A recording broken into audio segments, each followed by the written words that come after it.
لو انت مذاكرتش طول السنة، خليني أكون صريح معاك جدا. لسه عندك فرصة، بس مش بالطريقة اللي في دماغك، مش بالراحة ولا بالتنطيط اللي فات. الفرصة دي ليها تمن غالي وتفاصيل محددة، لو عملتها هتلحق، لو ضيعتها يبقى خلاص. عشان نبدأ صح لازم نكسر الوهم. انت مش هتلحق تلم المنهج كله بالتفصيل، ومش هتبقى من الأوائل فجأة، لكن تقدر تنجح. ولو لعبتها صح بذكاء ممكن تجيب درجة تصدمك وتصدم اللي حواليك. الفرق بينك وبين اللي هيشيل المادة هو حاجة واحدة: هو لسه بيعيط على اللي فات، وانت هتبدأ تنقذ اللي جاي. المحور التاني: اشتغل على المهم مش كله. أكبر غلطة ممكن تقع فيها دلوقتي إنك تحاول تذاكر كل حاجة بنفس الدقة. ده انتحار. ركز على الأساسيات، الأسئلة المتكررة وأجزاء الامتحانات السابقة. اسأل نفسك أو المدرسين: إيه اللي بيجي دايما؟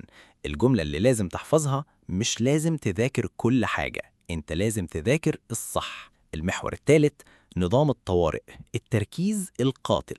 الوقت قليل، يبقى لازم تركيزك يكون في السماء. انسى المذاكرة اللي بالساعات والتمطيط، احنا هنشتغل بنظام الدورات المكثفة. هتذاكر بتركيز 100% لمدة 45 ل 60 دقيقة، وبعدها تاخد راحة 5 دقائق بس تشم فيها نفس أو تشرب مية، وترجع فورا تبدأ السيشن اللي بعدها. النظام ده هيخلي عقلك في حالة تأهب قصوى ويمنعك من السرحان. مفيش وقت للتسويف، مفيش وقت لكمان شوية. قاعدتنا دلوقتي: ده مش وقت المثالية، ده وقت التنفيذ. المحور الرابع: ذاكر عشان تحل مش عشان تفهم بس. انت دلوقتي مش طالب باحث أكاديمي، انت طالب داخل لجنة. هدفك مش انك تكون فاهم كل ثغرة في الكتاب، هدفك انك تعرف تحل السؤال وتجيب درجات. حل امتحانات قديمة، ركز على نمط الأسئلة، واعرف طريقة الإجابة النموذجية بتتكتب إزاي.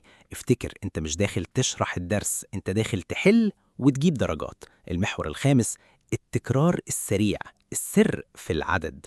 بدل ما تقعد في درس واحد يوم كامل عشان تحفظه 100%، ذاكره في ساعة وراجعه 3 مرات في أوقات مختلفة.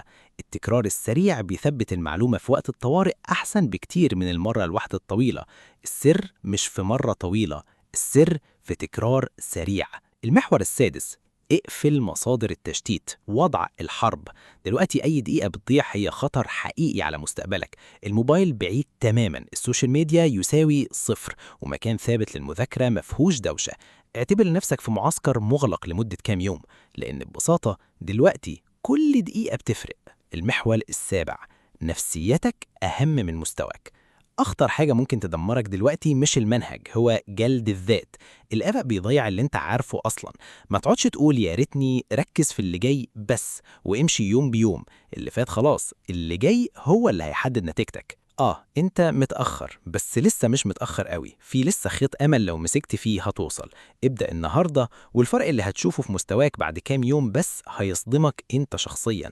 دلوقتي اقفل الفيديو وافتح أول درس حالا.